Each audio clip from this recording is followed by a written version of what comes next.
Bonjour tout le monde, je reviens avec une vidéo explicative par rapport justement au fonctionnement YouTube et au cadre,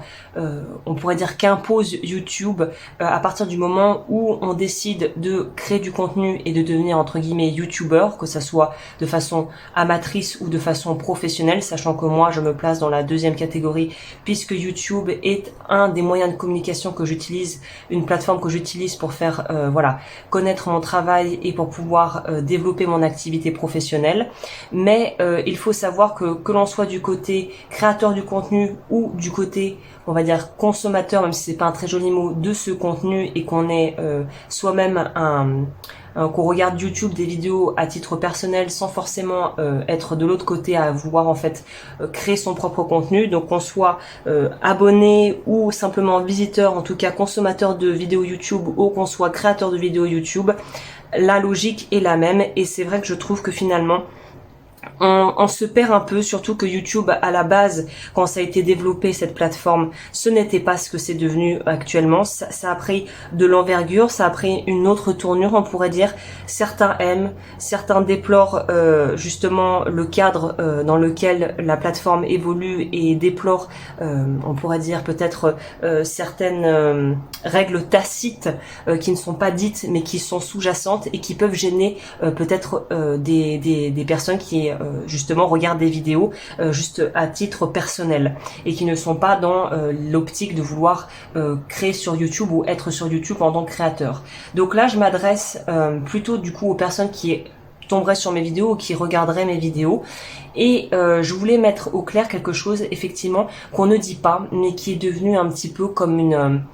enfin pour moi c'est quelque chose que j'ai pleinement intégré, mais j'ai l'impression que on est tous différents. Déjà d'une part, je partage que mon avis et mon optique, ma vision personnelle, c'est absolument pas la vérité universelle, hein, je tiens bien à le clarifier, à le préciser, mais de ce que je vois et de ma perception des choses, en étant à la fois consommatrice de vidéos et à la fois créatrice de vidéos, ce dont je me rends compte,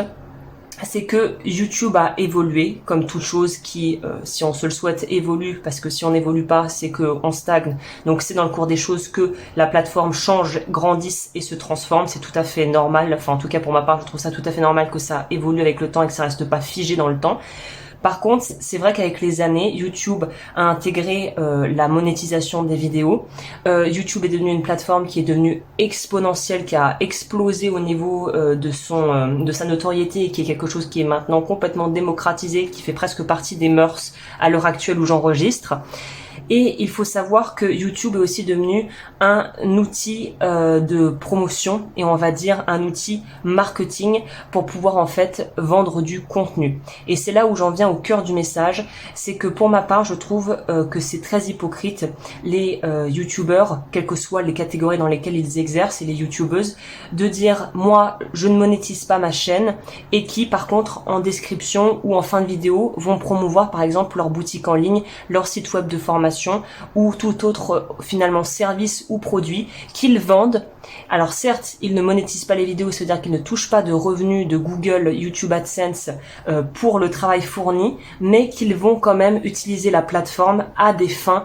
financières, à des fins en fait monétaires pour pouvoir faire connaître leur travail, leur boutique ou voilà leurs activités rémunérées. Donc après évidemment, je mets dans une catégorie un peu à part les personnes qui ne monétisent pas leurs vidéos et qui n'ont rien à vous proposer d'autre finalement que le contenu qu'ils donnent. Je trouve ça tout à fait honorable, mais par contre c'est vrai que je trouve assez hypocrite les personnes qui disent ne pas monétiser les vidéos, ne pas être dans le système, mais qui finalement non seulement font partie du système qui est ce cadre qui est devenu YouTube, à savoir une plateforme de promotion au niveau marketing et au niveau commercial et au niveau business, et qui finalement vous vendent quand même quelque chose. Donc ça évidemment, moi, je ne suis pas dans cette optique-là, je préfère être tout à fait transparente, c'est pour ça que je fais cette vidéo notamment. Alors, déjà, au moment où j'enregistre, je ne sais pas si ça changera à l'avenir, mais effectivement, je suis, entre guillemets, rémunérée par Google, donc qui possède YouTube, grâce à la monétisation, à savoir aux publicités et aux revenus publicitaires qui peuvent être mises, que je peux choisir d'activer sur les vidéos ou pas d'ailleurs. Et il faut savoir aussi que moi, je suis aussi transparente sur le fait qu'effectivement, je propose, entre guillemets, du contenu gratuit, puisqu'effectivement quand vous regardez une vidéo, vous pouvez passer la publicité ou faire comme bon vous semble, mais vous n'avez pas objectivement à sortir de votre poche un centime pour accéder au contenu, si ce n'est de peut-être rester devant votre écran pendant, je sais pas, 10, 20, 30 secondes pour voir la pub. Mais concrètement, factuellement, vous n'avez pas à payer pour ça, à part si vous choisissez la formule YouTube Premium, où vous avez un abonnement mensuel qui vous permet d'être exempt et de retirer toutes les pubs sur les vidéos YouTube. Donc là, faut savoir que certes, le contenu que je produis ici est accessible pour le plus grand nombre et théoriquement, si on ne joue pas avec les mots, ne vous coûte rien au niveau financier. Par contre, il est vrai que j'ai un travail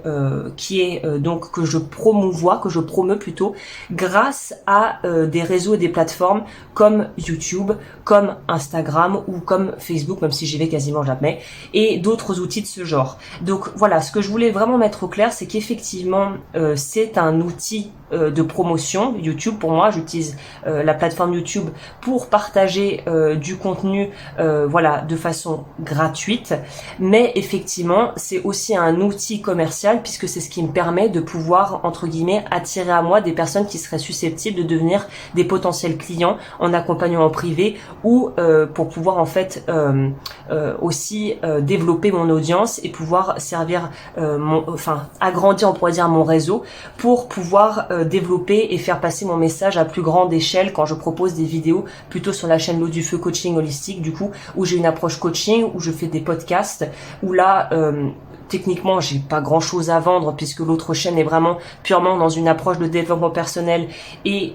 voilà, le but n'est pas vraiment de promouvoir mon cœur de métier qu'est l'énergétique et le travail divinatoire, mais il faut savoir que je suis tout à fait transparente avec vous là-dessus, et j'espère que vous comprendrez mieux le positionnement de la plupart des youtubeurs finalement qui utilisent YouTube comme un outil, comme on pourrait dire un allié, la plateforme telle quelle, pour pouvoir promouvoir leur contenu et pour pouvoir promouvoir ce qu'ils ont à vendre en tant que commerçant ou que accompagnant ou que coach, vous voyez, en tant qu'entrepreneur ou qu'auto-entrepreneur finalement. Donc voilà, je voulais vous clarifier ce point-là, puisque je pense que c'est quelque chose où certaines personnes peuvent justement éprouver une sorte de ressentiment sans vraiment savoir pourquoi, puisqu'on se dit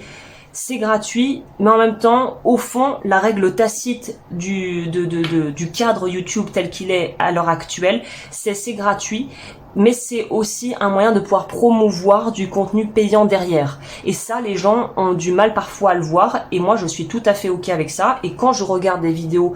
comme par exemple, j'aime beaucoup Issa Padovani, ou même d'autres youtubeuses qui sont dans le domaine de la divination, que ça soit dans le milieu anglophone ou français, je sais, pour moi, c'est à intégrer que elle va probablement parler et promouvoir ce qu'elle propose de tarifé, donc son travail, mais qu'elle va utiliser YouTube comme un moyen de pouvoir en gros apporter, on pourrait dire, une solution à un problème ou parler d'une problématique. Et si je suis en résonance avec ce qu'elle propose et ce dont elle parle, si j'ai envie d'aller plus loin, je sais que je pourrais aller la voir pour lui demander peut-être, voilà, pour lui prendre un accompagnement, ou de prendre sa formation, ou d'acheter son livre, ou d'acheter son livre de recettes, vous voyez. Donc voilà, pour moi c'est intégré, mais j'ai l'impression qu'il y a des personnes qui n'ont peut-être pas saisi vraiment les ramifications de la façon dont fonctionne YouTube. Alors là, moi je ne suis pas là pour dire c'est bien ou c'est mal, je suis là juste pour émettre ce que je vois, c'est-à-dire les faits tels que je les perçois, à savoir YouTube est devenu un outil ultra puissant, comme les réseaux sociaux d'ailleurs, comme les TikTok, les Instagram, tout ce que vous voulez, pour pouvoir vendre des produits, être dans une optique entrepreneuriale, et ça aide énormément de gens à pouvoir gagner leur vie, notamment en étant en indépendant. Donc après, c'est un positionnement qui est très personnel, de juger ou non cette démarche, de juger ou non ce système, d'adhérer ou non à ce système, et si ce système ne vous convient pas, eh bien c'est un peu aussi une lettre ouverte à des personnes peut-être de créer une alternative à YouTube, je sais pas, des webmasters, des codeurs, pour créer d'autres plateformes qui qui ne sont pas sur ce modèle YouTube, avec ce cadre qui est qu'implicitement on peut se sentir être à la fois spectateur et en même temps se sentir être à la fois comme le produit, parce qu'on vous vend souvent des choses, donc on a souvent quelque chose à vendre. Quand on regarde des vidéos YouTube, on voit que la plupart des gens ont souvent quelque chose à promouvoir, soit une idéologie, soit justement des objets, c'est-à-dire des produits en dur comme des bracelets ou je sais pas, la nouvelle tondeuse à gazon ou le nouveau four dernier cri, et que ça fait partie du jeu en fait. Et ça, tant qu'on l'a pas bien saisi, on a du mal finalement à adhérer à ça et à se sentir en paix avec le cadre YouTube. Et c'est là où j'ai envie de vous dire que là, le choix vous appartient. Soit vous décidez que vous voulez continuer de consommer du contenu YouTube et vous acceptez aussi les termes du contrat que YouTube a mis en place, qu'elles soient les termes contrats vraiment légaux au niveau des règles de communauté de YouTube et aussi les règles tacites, à savoir que forcément YouTube permet et donne aussi la voix à des créateurs pour pouvoir promouvoir leur travail et pouvoir expandre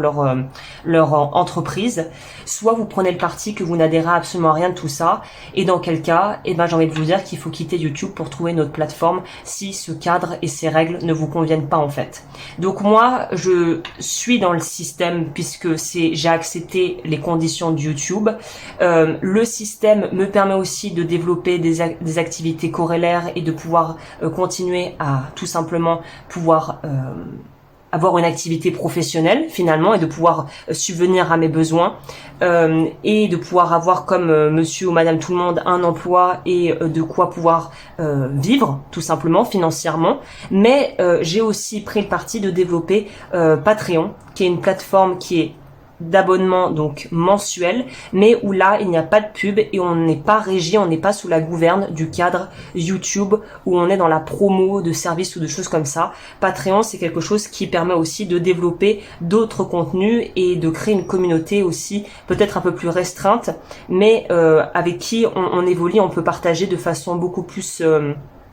on va dire, on est plus en lien avec les autres. Donc c'est une autre façon de fonctionner. Il y a probablement d'autres formes de plateformes qui existent. Mais voilà, si vous êtes sur YouTube, c'est soit vous acceptez ce que sont les termes et le cadre YouTube, soit vous ne l'acceptez pas. Et en quel cas, j'ai envie de vous dire, peut-être songer à aller migrer ailleurs ou dans mon cas, à vous désabonner de ma chaîne si la façon dont moi je fonctionne dans ce cadre ne vous convient pas. Donc voilà, je crois que j'ai tout dit et je vous remercie de m'avoir écouté et je vous souhaite une très belle continuation et je vous dis à bientôt sur ma chaîne et sur les autres plateformes, peut-être si je vous retrouve ailleurs. D'ici là, prenez soin de vous.